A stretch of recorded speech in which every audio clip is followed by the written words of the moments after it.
really excited about that. And I thought the crowd was fantastic. I thought they made a huge difference, especially in the second half. I mean, the atmosphere is continuing to grow, the excitement is, and our fans made a difference. And they made a difference as we were starting to make the run, and they made a difference after we did make the run.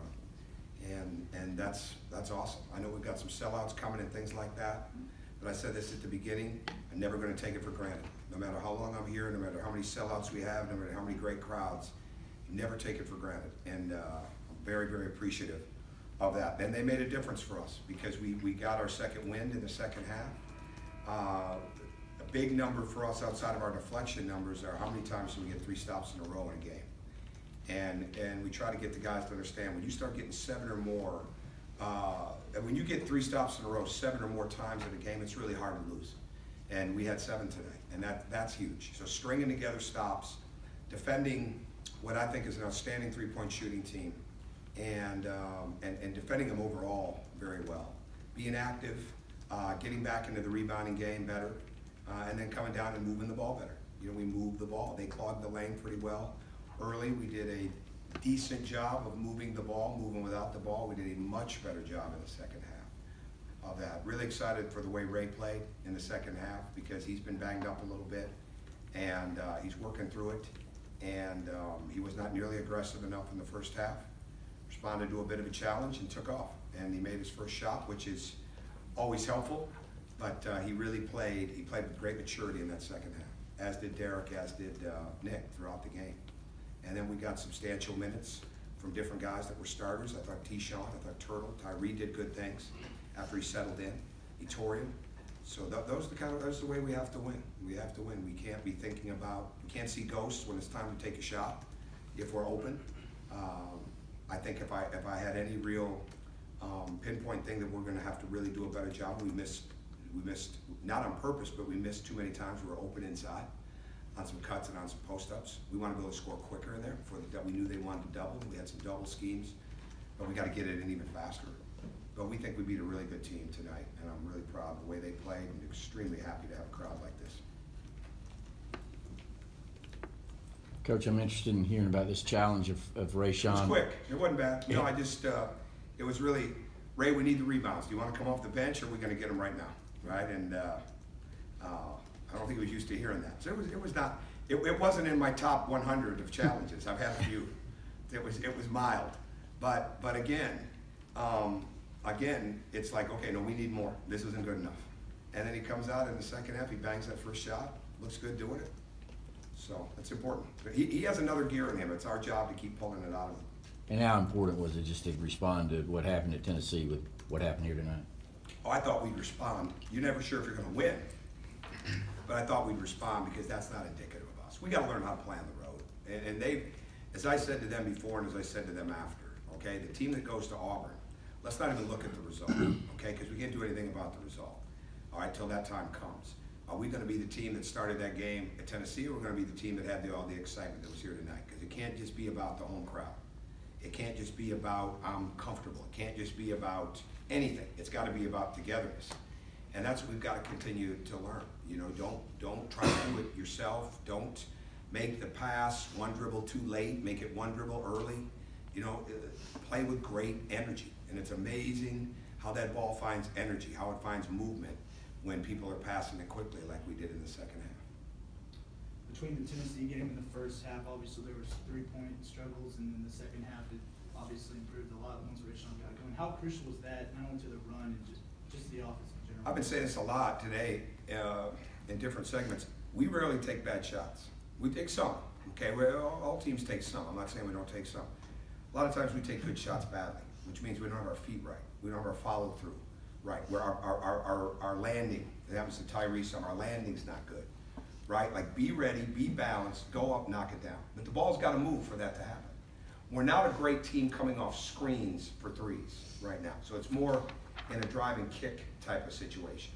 But keep moving, all right? We played much better tonight out of the corners, starting in the corner, getting up out of there, you know, not necessarily to shoot in the corner, but starting our offensive flow from having somebody in each corner. So just little things like that create the movement. But I didn't doubt that there was no woe was me, you know, how did this happen to us? We didn't get as many good looks the other day. And we forced a few, and we took some that we'd like to have back because our footwork wasn't as good. So if you're going to play the way we want to play here, we're going to have some real freedom shooting the ball, and they're going to get it as long as they're working hard at it, as long as they're taking the right kind of shots. Coach, with your team finishing the game so strong today, was that a sign, you think, of your kids maturing a little bit? I hope so, but it's also a sign we're home, right? And I think we're going to have a little bit of time as we play this schedule to see if that's real maturity or not. It's definitely a step. Pre-game, definitely a step, right, in the way that they were in that. They practiced very well the last couple of days.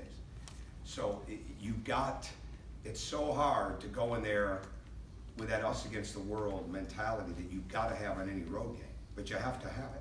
But it can't be these couple over here, these couple over there, and it's not like we're there. We just don't have a group of guys yet that understand how to rally each other. And that's where they're all in new roles, I would think here. You know, you have J.J. Frazier sitting over there. He was that guy. Yonte Maton was that guy. Now these guys got to be those guys. And it's not only the performance they have on the floor, it's the way they help their team get ready. And I've always said this, leadership is great, but anybody that makes, that when you look out there, that the team feels more comfortable and safer because they're out there, that's the difference making. And we got to develop that yet. We got to develop that. And where they know the consistency of guys, the toughness of guys, the leadership and the talk of guys is going to come out, and they feel better because they're out there. Tom, I think you guys were third to last in the SEC at three-point shooting, but you know, when they made a run right behind you there, you guys got in a roll and really hit a lot tonight. How important is that for what you're doing here to be? How important it is, I'm not even looking at the SEC stats right now to even know that, right? Like it doesn't, I know what we were a year ago, right, with those numbers, and I know that's not going to win. So we just got to keep, there's nothing we do more than shoot. And we had to break it down, right, when you look at each day if you took them. And then we do a lot of other things, but there's nothing we do more than shoot. They're going to continue to get confidence. And the last thing they need from me, now we've got to get good ones, and we've got to get good time and score ones, and it's usually going to come because the ball has hit the paint or been reversed, right? So we're building it that way. That's as we build this program, I mean, we're going to average a lot more threes. It's not all there yet, but it'll continue to come, and the only way that comes is if they have the confidence to knock them down. Turtle had 2 threes in that run. What's been going on with him, and how important can he be if this is something that gets? Well, we want him to move without the ball more. I mean, he certainly can make it happen with it. But like even at the end of the half, we draw the time. We want to get the ball to the middle of the floor, right? Like get it inbounded. We're ready for man or zone. We've got Nick in the middle of the floor. He's got a chance for a couple of dribbles and a shot or a pass. And what happens sometimes is Turtle just gets that ball going, and he's got his head down, and he doesn't see the court. So one thing we're trying to do is make sure, like Tyree, we're putting him in different places. They did a good job defending him early in some of the actions that we were running, but he got loose, right? And when the ball is moving, it's being penetrated, you're playing out of the corners, not just the wings, but playing out of the corners. All of a sudden that ball gets passed, and there you are standing feeling good about the shot. And that's what we need from him. We need him to make threes, and we need him to step into it, knock it down, not always look to put it on the floor. We've still got guys that are looking, that are passing up good threes to try to drive it and create something for themselves or for others when we just need to step up there and take the three. And there were a couple times tonight that he hit those because that's what he did. Coach, you come out of halftime with a 1-point lead and extended to 6 or 7, I think, right in the first few minutes there. You know, what allowed that to happen tonight when maybe at other points this season it hadn't? No, I don't know. I mean, every night's different. Every night's different, right? I mean, I think it helped that Ray made his first shot. It was a 3. So it's just, we never lost that lead, I don't believe, did we? I don't remember. But I thought what happened is we came down and we got some good defensive stops. That was good. We stayed true to the game plan. That was a huge part of the halftime talk. Let's stay with the game plan, stay with the game plan. And Saban Lee creates so many things for them right now. He's doing such a fantastic job with that team. They took as good a point guard as there is in the country out of his lineup with the injury, and Darius Garland went for the freshman class, I should say. And what he's doing with Saban Lee is tremendous. And because our whole game plan started with how do we defend him and keep him from creating too much havoc in the paint because he's so good at it. Because when you get in there, you can kind of create that havoc, then you're spraying the ball to everybody else, and that's where they get their threes. So it was really, here's probably the best answer I have to your question. We stayed true to making sure we were locked into the defense, and all of a sudden, things start to happen offensively when you're doing that. And that's the maturity we've got to have moving forward, not worrying about our offense. questions? All right, thank you. See you later. Thank you.